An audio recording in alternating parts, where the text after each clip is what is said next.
Hello and welcome to the House Geeks Real Estate Show. I am Chad Vandelat, and joining me in studio today is Kirk Duckwall and Renee Duncan. Today's topic is going to be sort of a mixed bag of topics that we've come across over the number of years that we've been in business, and kind of inspired by questions that our current clients have been bringing up. We will be holding a class somewhere on the north end of town. It'll be a home buyer class specifically geared towards millennials. And we're kind of looking in the, would you say, Roseville or Northeast Minneapolis? Yeah, somewhere on the north end of town. We just finished up the one in Richfield, had a really good turnout, so thinking of covering the north end this time. So. Perfect. If anybody has any ideas out there for venues for the class, we're always looking for interesting and nice facilities to hold the class in. So if you have any ideas, our classes are typically 15 to 30 people. Just write in the comments section or give us a call at 612-207-5388. You ready, Kirk? I think so. Kirk? Yes. Your flies open. You probably noticed we were all laughing when the show started, or at least Renee and Kirk were laughing. Over here. But I was kind of joking around doing vocal exercises, and Kirk's snuck on the computer and hit the start button. No, so I didn't pick it up. I saw it when it got to 1, so I instantly quit. Grab bag show. Ready? Yeah. Let's do this.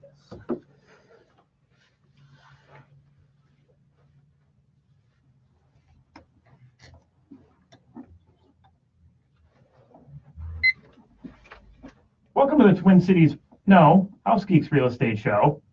Try this again.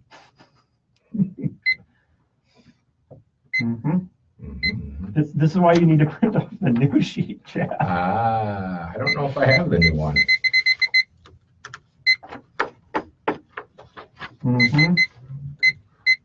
There we go.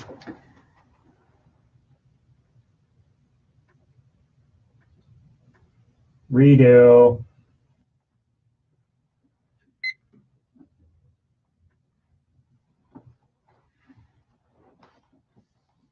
Welcome to the House Geeks Real Estate Show, sponsored by Bricks Real Estate. I'm Kirk Duckwall. Joining me is Chad Vandelat and Renee Duncan, and we are the House Geeks. If you have any questions for us, give us a call at 612-207-5388.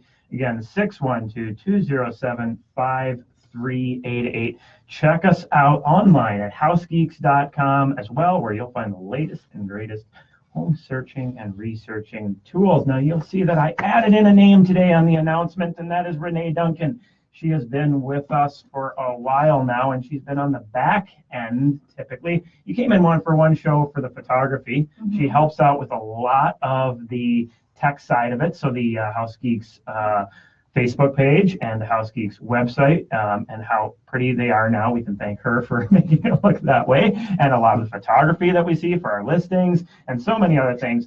I said, you've got to come in and do some more radio shows. So thank you for joining us. You're welcome. Thank you. Today we are going to do a kind of just grab bag of real estate topics, and just, kind of picking and choosing some stuff that we think might be pertinent for this time of year, as people are either getting ready to look at homes and what they should consider, or selling homes. So we just wrapped up a class with one of the best turnouts we've had. This is a home buyer class geared for millennials, but honestly, most of what we talk about, it's good for everybody. I mean, we talk a lot about technology, but that's what it is these days, right? And some of what doesn't really transition in technology, kind of the first thing I'm going to grab from, is layouts of properties, right? You hop online and it's like you're looking at a car lot of houses, and it's really hard to test drive those cars, those houses online to really get a feel for it. And there really are some very specific floor plans that tend to kind of hold true. Yes, there are variations, but overall, there's kind of overwhelming similarities between similar floor plans. So, like if I talk about a 1950s Rambler, kind of just two floor plans pop into my head, right? It's one with the kitchen, which is more square shaped, typically banking off to the right side of the home when you come in. And then you have the stairs that kind of wrap around. There's a back door, and then if you were to come through that back door, that staircase would go straight downstairs. And then if you break left, you go back into that kitchen area, right? So that's one floor plan. And then the other is the floor plan where you come in the front door and you have that centered staircase kind of dividing the kitchen and living room. And instead of having a back door, usually you'll have a side door and you'll have like a galley kitchen style. So, right. So those are two. Almost every Rambler is one of these two. Now there are variations. We do see variations of the 50 style. Now, if we're talking 1980 style Ramblers, that would be something different, and we could talk about that. But it's getting an idea of these different layouts can really play into, what you want in your life walking around your house. Yeah, this is an important topic for the consumer.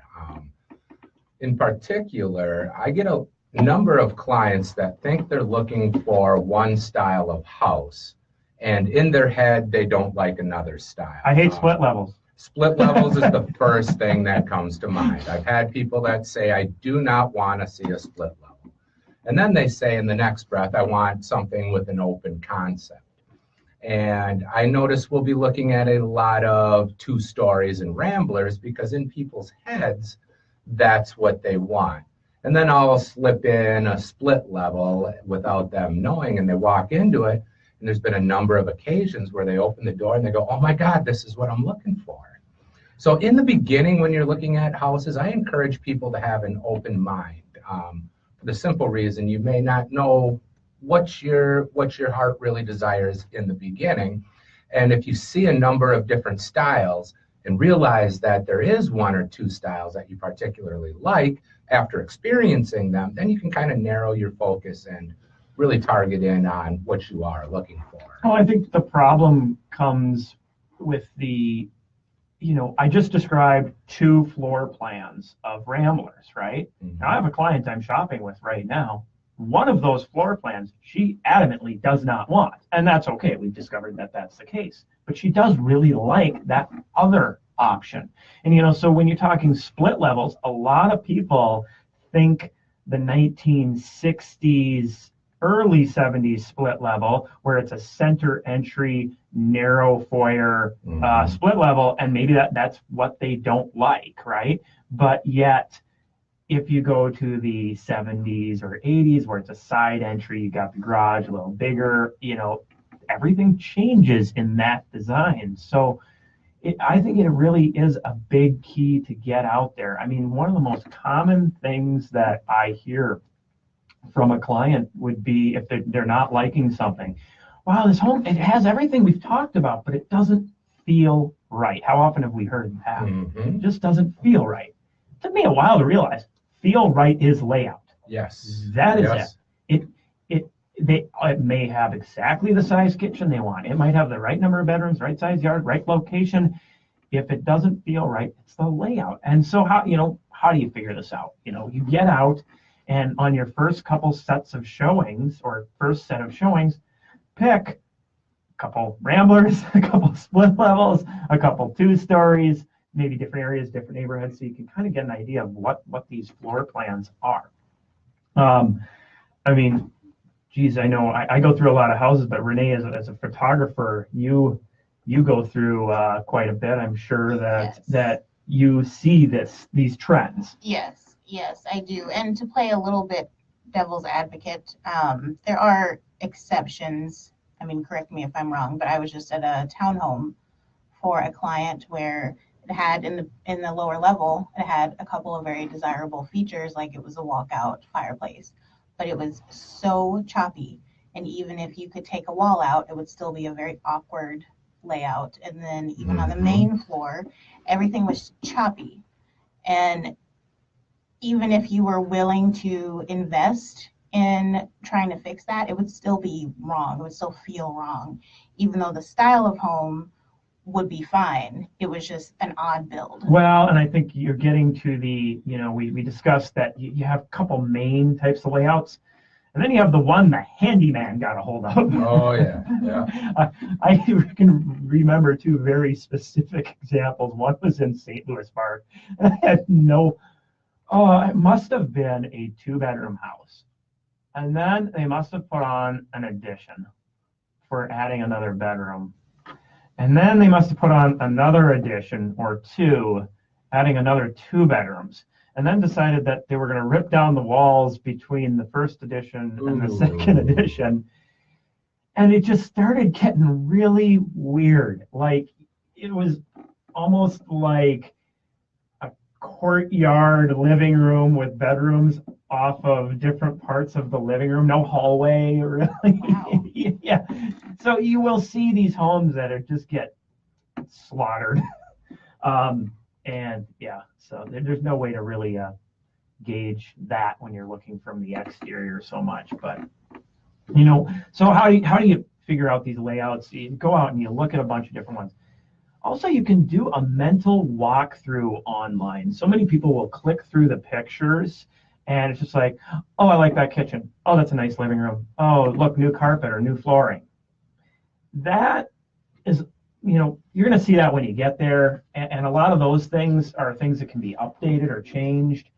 It's the floor plan that, well, although we just discussed it can get changed, it can kind of wreck a house, is to kind of look at it from, okay, here's the front photo, and there's the front door, and there's the windows, and you look at that, and you kind of create that picture, and then you look at the first picture of living room and go, oh, there's the front door, oh, there's that window, oh, there's a hallway there, and I see something through that hallway, and I say, okay, and you go to the next picture, and you walk yourself through this house using the photos. A lot of times, as long as there's maybe 10, 15 pictures of the interior, you can build that floor plan in your head relatively easily. And so that way, if you come across that floor plan you dislike, you can just go, oh yeah, this is that again. I don't want to go look at that home. Spin your wheels. The other area that floor plan comes into play is if you're the type of person that wants to buy a house to remodel. Those split entries that you were talking about when we first started talking about layouts have become pretty popular for flippers. Well, you can tear down that dumb wall in between the kitchen because it's not a load bearing. Exactly. Yeah. And then you walk up the stairs and the first thing you see is the kitchen, living room, dining room all open up, great for entertaining. And when you take that wall down, they're putting up really neat islands in that area to make it more conducive for that open, entertaining style environment. And those homes are, some of the more reasonably priced homes. Yeah, well, and it goes back to and easy to modify in that sense. But then on a flip side, you go to a Rambler where the load bearing is right through the center of the house. You can still open those up, but you have to conform to more engineering in that particular application. Yeah, it depends on how the trusses were done up top. I know I dealt with that on a remodel one time. Yeah. But yeah, you're right. It goes back to the wedding cake thing we've talked about in the past. That if those split levels, you can find them in those third ring or outer second ring suburbs because that's the time they were built. And when looking for a little more value, that tends to be the location. Well, we're going to take a quick commercial break. If you have any questions for us, give us a call, 612-207-5388. Again, 612-207-5388. Check us out online at housegeeks.com or follow us on our Facebook page. We'll be right back.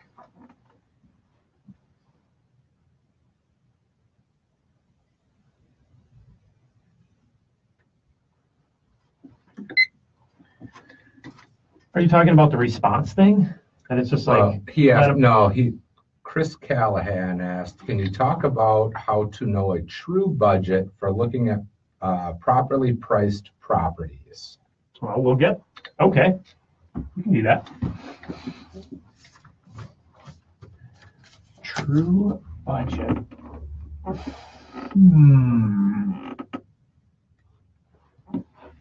I don't know how to answer that. Well, maybe you're referring to. So, Chris, are you talking about like what to expect as far as going above list price or negotiation room in today's market? I think I can help answer that if that's the question.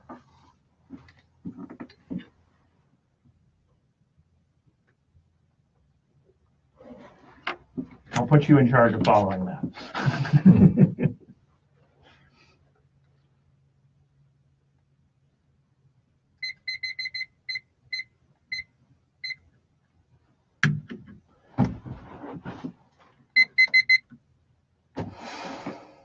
Ready? Mm-hmm.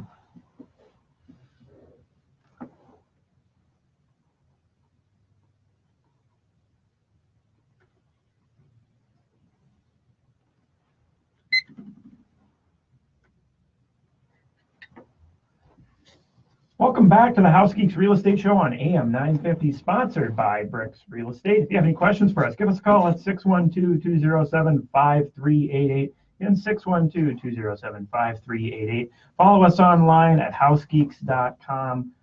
Also follow us on our Facebook page where you'll see Funny Photo Friday, upcoming classes, all sorts of great information there as well. Today we're kind of just doing a grab bag of real estate topics. We had a listener reach out with a question regarding budget. Regarding budget for what homes you can kind of figure in today's market, right? So we see all these houses going into multiple offers right away, and it can be a little hard to go, okay, this is in multiple offers. It has 2 offers. It has 3 offers. What is it ultimately going to sell for? And that can be hard to gauge, right? However, is what it's going to sell for really what it's worth? Mm-hmm. Okay, so I think that's the bigger question to kind of answer, because we can look at, what homes are selling for on average, which I think, in a lot of the suburbs, 101%, we're seeing 100% of asking price is the average. But that's the average. So there are homes that are still selling for less than list price. And I think a lot of it is, if you're bidding on it and it is day 1, day 2, day 3 on the market, you better kind of go in thinking, yes, this is going to go into multiple offers. The odds are that it will. A lot of these homes we're seeing typically with $5,000 to $10,000 of asking is where a lot of them go. But there are ones that go for $25,000, $50,000 over asking. Kind of going back to that, what is it truly worth? Well, list price is not an accurate reflection of value. If list price was an accurate reflection of value, we would then see the average price be 100%, not less, not more. We would see that. So it really comes down to looking at the true value. True value is what are we seeing? The comparable sales, making adjustments for the current market conditions, kind of giving it a range, and then just putting some thought into it of what's it worth to you, right?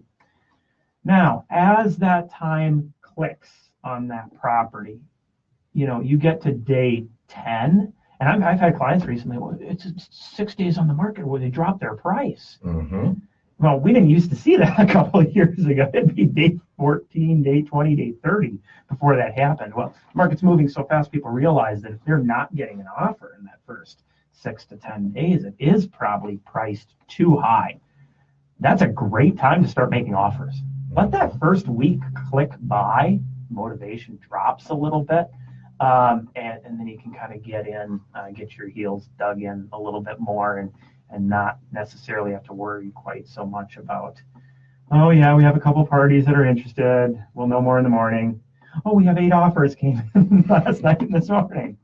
Well, and on the flip side of that, from the buyer's perspective, maybe you're thinking your top end budget is 200,000, but you're tired of the competition and the stress of having to go over that budget. So instead of looking at $200,000 homes, maybe dial it back and set your expectations for 185, 190. Great point. I had a client from one of the classes that came through and we're working with right now, and we know where they're approved to, and I said, yes, you now know you can go here. Only do it on a house that's really worth that. So maybe go be down at 230 if your budget's 250. I'm actually going to step back a little bit and say that when you first start trying to figure out your budget, it's probably good to talk to a loan officer. And talk to a loan officer that's asking you some questions. How much debt do you have? What's your income? What's your combined income? And where are you comfortable? Where are your monthly payments comfortable? And then they run the numbers and they find out your max. You don't have to spend your max. You spend where you are comfortable. And then once you know that range, you can really start figuring out in what you can afford. And then Kirk, to your point, there's really no negotiation in that first week. Usually you assume that you could end up in a bait week, position. You could end up being, even though the house might be worth what you're offering, they will then take your offer and use it against you by calling every other person that has seen the property, every other person that's expressed interest in the property, any other person that's marked it online as a favorite. Yeah, I know it seems kind of, like, okay, so what you're saying is the best way to get a house is not to make an offer on a house. Well, if you want to get it for what you want to pay for it, sometimes it's good to time is a buyer's friend. That's why when days on market were up at those average 80, 90, that's why the buyers got the deals that they did. Now you get down into that 30, 40, 50 range. The other component to affordability comes in the form of your down payment and your seller paid contribution to the buyer's closing costs. And in this market, it's a lot easier to secure a property, especially if it's a hot property, if you can afford to come out of pocket and pay your own closing costs at the closing table. Actually, I got in a conversation with Charles Daly with iLoan, and we were, nobody likes to do this, but it is an option. Instead of going for seller paid closing costs, you go with the lender paid closing costs. So maybe you don't have that cash to bring to the table. We don't discuss that much, especially with the market we've come out of. But the market that we're now in, this is an option. And that's where they raise the interest rate a little bit to then build the closing costs into the loan. It's the same thing that lenders do when you see that zero closing costs. You see those billboards. It's building those costs into the interest rate, right? So if you're out there shopping and you can't get the seller to pay them because the competition is too high, and you don't have the cash to pay them, that's the answer, right? Or move on to a different property. Let's see. We talked about layouts. I want to kind of get into, once the person has gone and done their set of showings, to kind of figure out what layouts that most interest them and what neighborhoods that most interest them.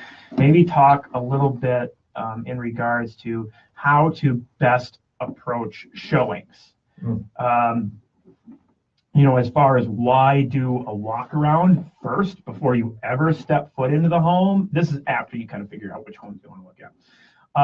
And then, why it is good to say no. Talk a little bit as well about checking room sizes. And we did discuss the locations, things like that. But we're not going to have time to do that before our next commercial break. So I think we're going to take a commercial break. If you have any questions for us, give us a call. It's 612-207-5388. Again, 612-207-5388. Check us out online at the beautiful site Renee built for us at housegeeks.com, where you'll find all the latest and greatest searching and researching tools. You know, one of these days on our Facebook Live, we should put it up on the TV screen so people can see the site, see what they're missing. Oh, yeah. All right, we're going to take that break. We'll be right back.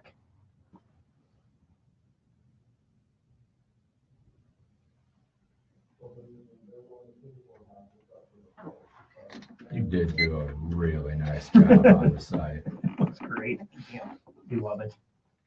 Can you announce we now have an Instagram account so they can follow us there? What's Instagram? No, Of just course. kidding. I have Instagram on my phone. Instagram.com/thehousegeeks. That's where they can follow us. Okay. Are you going to make cool posts? Is that where we're going to get more funny photos? What do you think of? Did you like that inspirational photos or something cool? Did you see that? Mm-mm. Oh, I thought I texted you and Dawn on that. Went into the house and up on the up in front of the Oh, yeah, sink. yeah. You know, you see all these inspirational quotes. So instead, it just said inspirational quote or something cool. Oh, wow, funny. Yes. Yes. They're sending me things that I can post. No, that was a good one.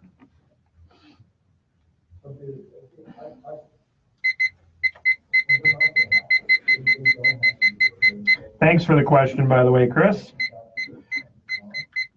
Good one, Mhm. especially in this market. All right.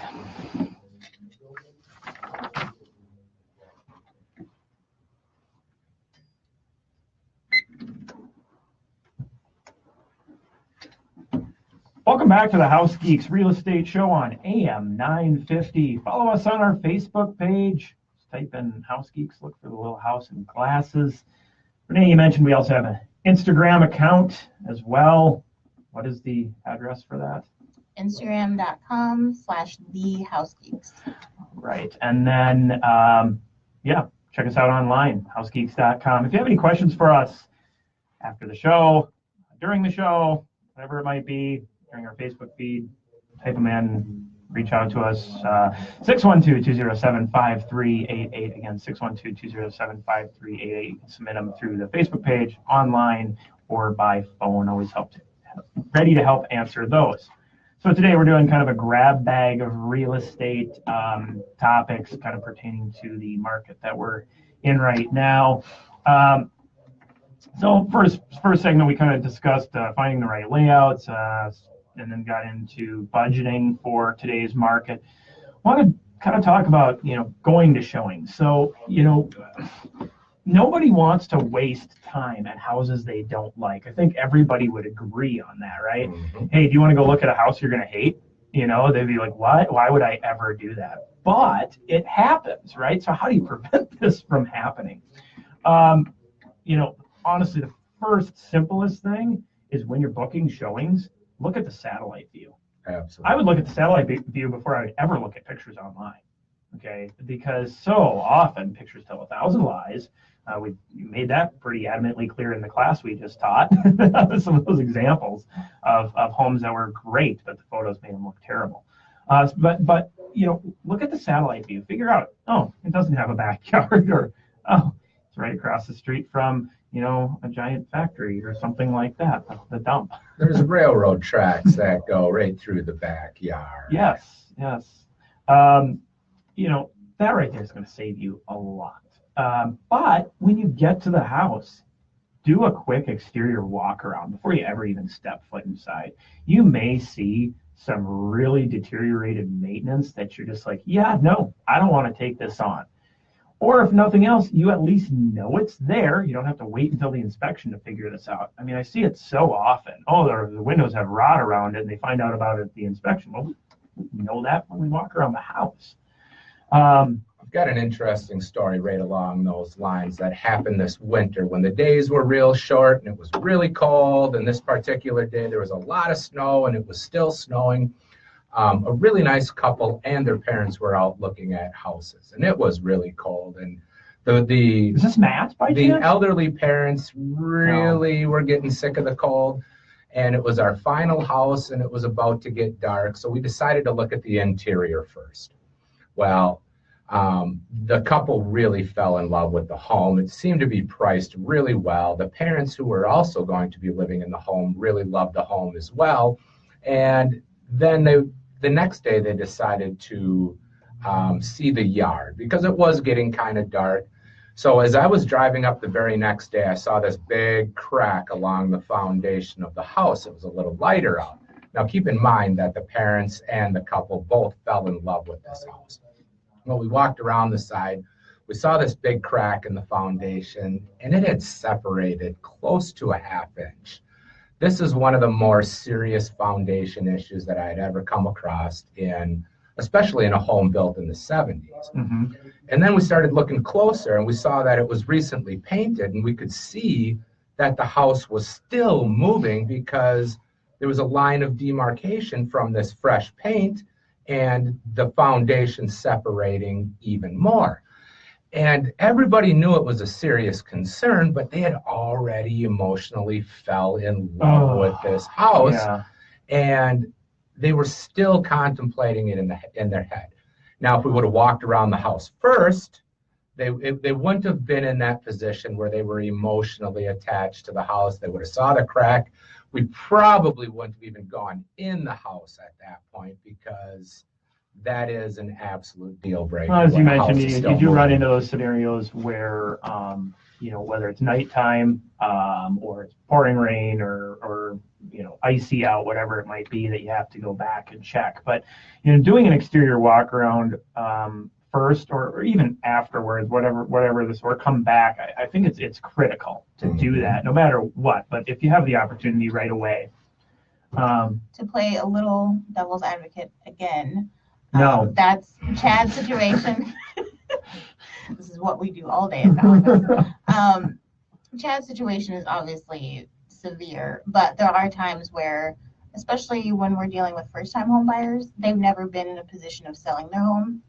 So sometimes when it's a long day of showings and maybe you have some really strange showing time restrictions and you're trying to be considerate of the seller, I will sometimes go in first knowing that we're running kind of tight, and then I can indicate to them that we're done while we do the walk around. Oh, yeah. So we yeah. can get in and out a little bit faster and just kind of, I think it's easy to focus on the buyer, which we should, but at the same time, as agents, it's our job to take into consideration the seller's position. You bring up a great point because, that's something I definitely do with rental showings, duplex showings, things like that, because, it's being rented out. And I'm like, if we walk around the outside or we walk around that lower unit first, it's,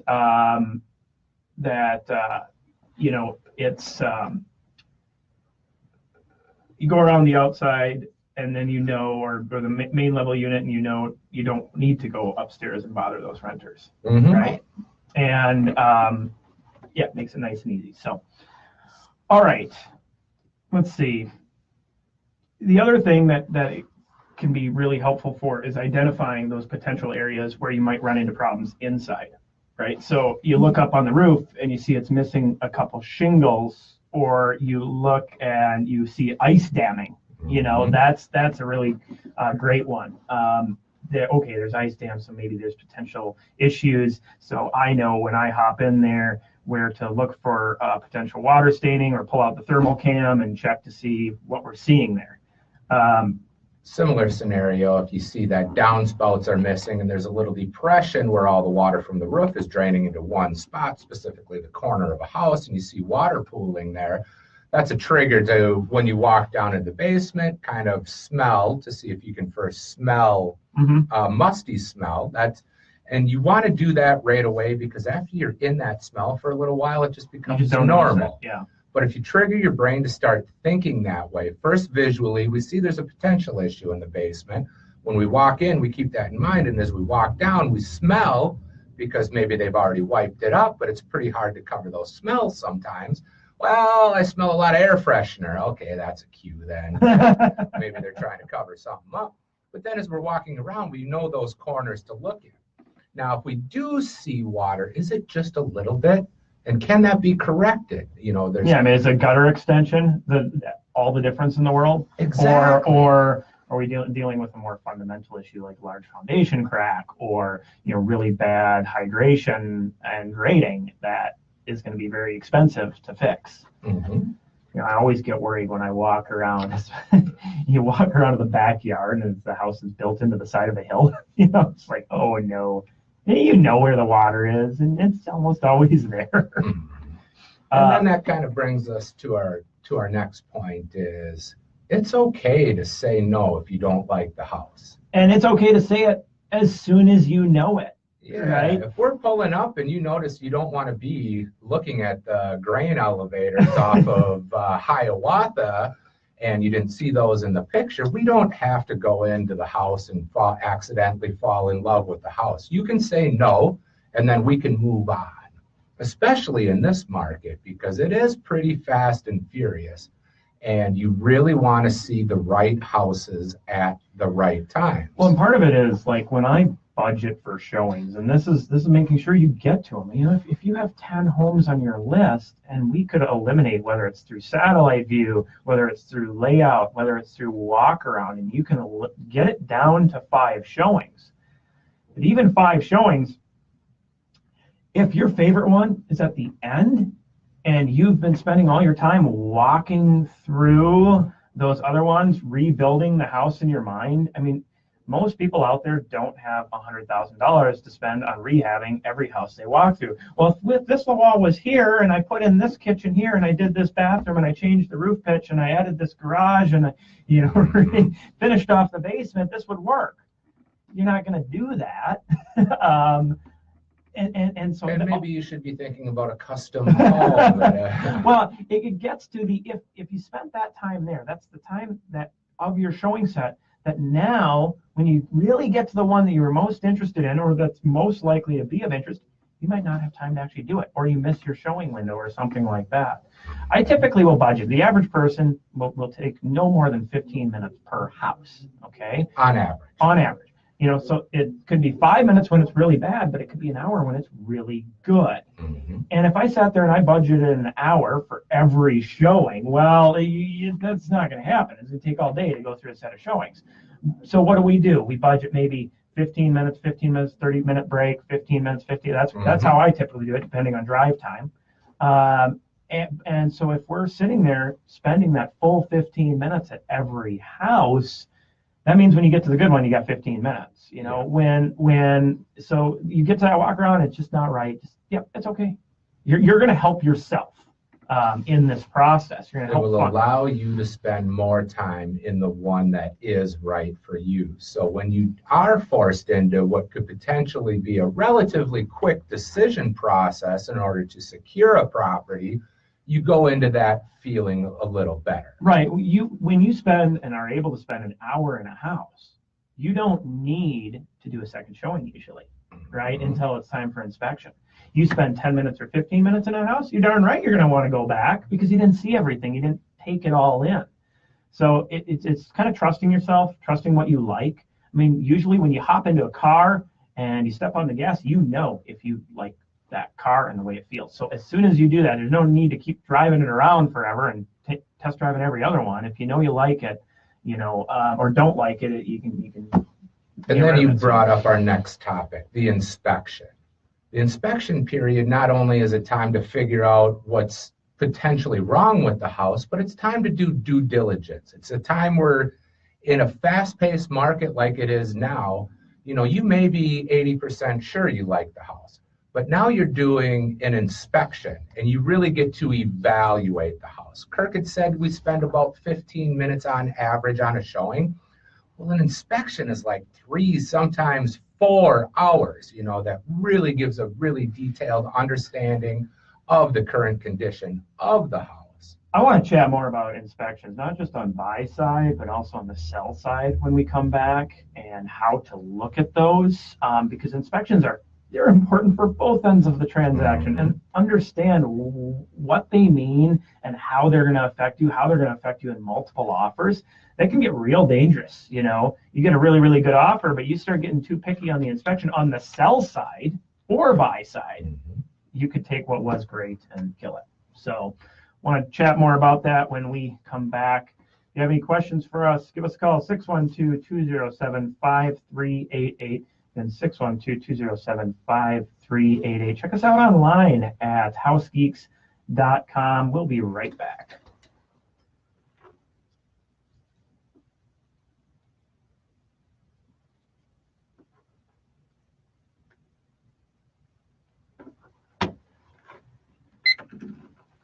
So my fly might have been down, like you said, but you were breathing right into the mic. So I'm sitting here like, Why didn't you tell me You that? guys Well, are I couldn't- a couple of geeks. I didn't want to do it while we're recording. So I'll tell you now. You didn't do it much. I was trying to figure out if it's Chad because he's notorious for doing that. Well, I'm afraid to like sit back because then I'm gonna have to talk. Right about here. This is, Okay. yeah, this is the distance where you're safe. Usually you'd be good. I'll stop breathing. I was trying to figure out because I froze on that. To stop breathing. Oh, yeah. That would be Stop sighing.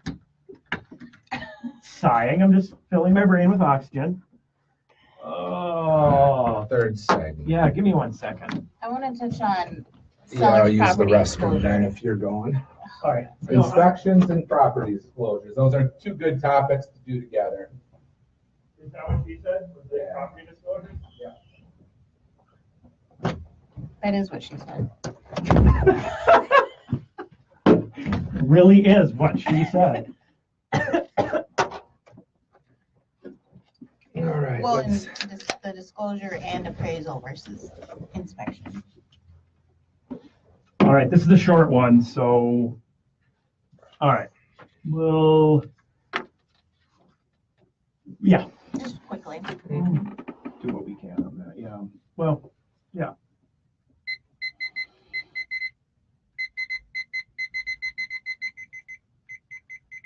What time is it? My battery's dying. When you're setting that, are you actually pressing it each time, or Yes. is that the natural shake of your thumb? From all the caffeine, 11:26. Okay. You're fine, right? No? How much time? How much more time? This Not is 9 minutes? All right, What fine. time's you showing?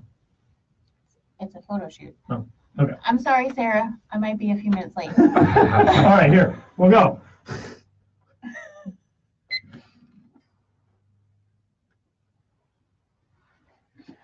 Welcome back to the House Geeks Real Estate Show on AM 950. If you have any questions for us after the show, give us a call at 612-207-5388. Again, 612-207-5388. So today, kind of just doing a grab bag of different things that we think are good information to know as we get into this market. We were talking about, left off with inspections. We used to see this, which was called a pre-inspection that sellers would sometimes do. We saw this back when the market was moving super fast, right? Back in 2005, 6, 7, right? So they would do a pre-inspection to kind of maybe have that out and ready. Hey, we've checked off these items. We know about them. And so if a house does go into multiple offers, that maybe somebody just accepts the inspection the seller did. So for sellers, I think it's a pretty good idea. For buyers, I would still hire your own inspector.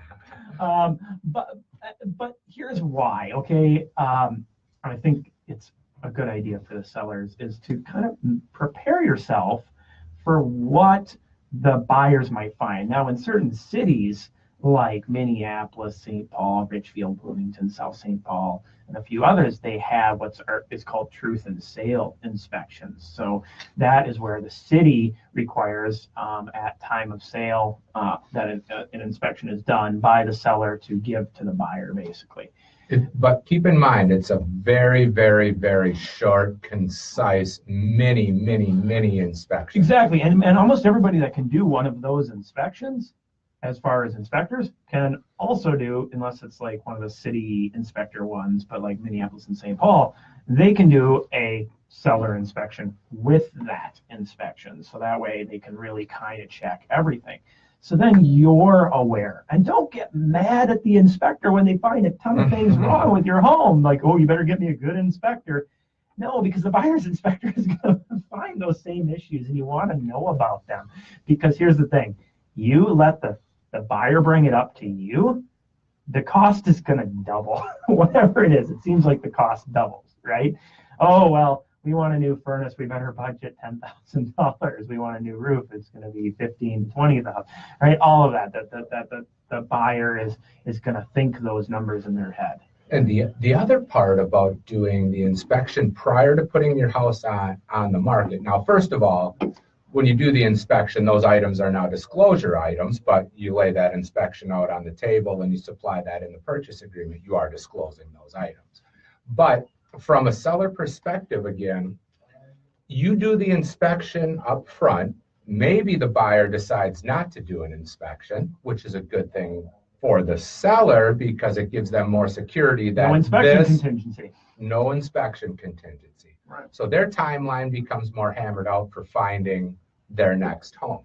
The other thing it does is you have a list of items now that are potentially, not up to par with a home. As a seller, you can fix a number of those, and maybe you fix a number of the cheaper, easier ones to do, and you can mark on that inspection that these items have been fixed already, right, thus instilling more confidence in buyers that come to see your home. Yeah, I mean, it's a huge cost saver. At the end of the day, it's not going to cost you more money to do this, right? You are going to save money because you're able to take care of things at your cost, your way, prior to the buyer requesting it their way, right? And here's why, even if the buyer does do their own inspection. Now, we've talked about a lot of homes going into multiple offers selling for quite a bit more. You're a seller. You get an offer that's $10,000, $15,000, $20,000 over asking price. Buyer comes along with a bunch of items that you weren't aware of. Now you get mad as this is a laundry list that needs to be taken care of. You don't think it's right, whatever it might be. That falls apart. Mm-hmm. Now you have a home that did not pass the buyer's inspection and comes back onto the market. What do you think that's going to do to your sale price next time around? So you could have maybe corrected those items on your own with a seller's pre-inspection, or you could have agreed to correct the seller's items. And let's say we're talking a $10,000 over asking price, and it might have only cost $2,000. What do you think that house is going to sell for less next time around? It's a huge red flag in the buyer's mind when a house comes back onto the market. You're lucky if you're going to go above again. Really lucky.